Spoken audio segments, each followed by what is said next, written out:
right, we're at the Boardwalk. I got Fair to Midland right behind me. We're gonna get to know him a little bit better. So guys, how did the band come about? You guys know each other beforehand? The band's been around since what, 98? Something like that. Dare the singer, Cliff the guitar player, went to the same high school, started a band, and a few years down the road they picked up Brett and Matt, who are from smaller towns about 10 or 15 minutes away. I joined the band about 2 years ago. I went to the same high school as Dare and Cliff, and so yeah, we're just a bunch of small town kids and started a band at home. Right on. And then the latest album, I think it's Fables by Mayflies? Fables from a Mayfly. From a Mayfly. How'd that album come about compared to like the last stuff you guys have worked on in the past? Different writing process? Depends on what song. Like, we write every song different. We don't really have a equation or any kind of set pattern that we do. Like, whatever comes out, comes out. Somebody will bring something in, we'll look at it, or else we'll all work something out. So it's different every song. You know? We gotta get this guy over here who's hiding out. We gotta ask him a question. So come on, pan over here. How's it going, sir? We're right on. So the music video I checked out earlier today. It's pretty rad. Did you guys take any part in that with the coming up with the idea, like the apple and everything went on? Cliff actually wrote the treatment for that, and I don't explain like the lyrics to anybody, so he interpreted them how he wanted to, and that's how the treatment came about. Gotcha, came about. Right on. So you're from a small town, so also are we. So what do you guys normally do in a small town, but what makes it better from like a big city? Really all we have to do is, I guess, make music, so that's got you focused. Yeah. And what's better about the small town than the big city? I don't know, they both got their yin and yang, move at a much slower pace in a smaller city, and I don't know, just the fact that people acknowledge one another is always a plus, I guess. What's been some inspiration, like got you started doing what you're doing?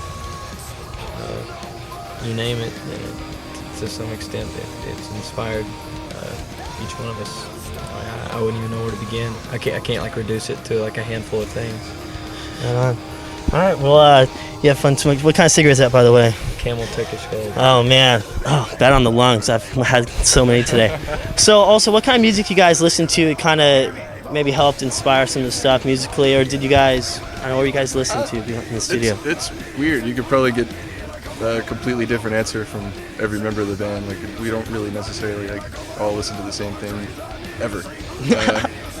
We have completely different tastes in music, which I guess kind of that's what helped make the kind of more unique sound, I guess, that we have. Just everybody bringing their own thing to the table, you know. So. Right on. And this tour just kind of just kicked off. So what do you guys normally do on tour to pass the time, since you guys are constantly in the van? Thank God for iPods. Nice. And booze. What's some of your Burger favorite, King. Some of your favorite booze? Most of us are whiskey dudes. Like, we had different tastes in music, but we had the same taste in liquor. Right on. Nice. And what's to come in the near future from you guys? Fans look forward to? Touring, as far as I understand. They're just going to work the hell out of us as long as they possibly can until we drop. I think is how the plan is laid out. Right. Is there anything you can say to bands out there who kind of like just are trying to get their band together? Any words of advice to bands just trying to make it? Stick with it as long as possible. I mean, that's really the best. Don't get none on you. Yeah, that's good advice. I mean, at the time we got signed, like we were this close to giving up, you know. So we just got lucky at the right time, you know. Anything you'd like to say to your fans that are coming out to your shows, or going to make it out, or are thinking about it but they don't know if they have that extra $2? Hope we don't suck. Right on, guys. Well, hey, best of luck in everything. It was good talking to you guys. Looking forward to the show. All right, guys, Fair to Midland, you heard it, synthesis.net. Check it out. Peace. On.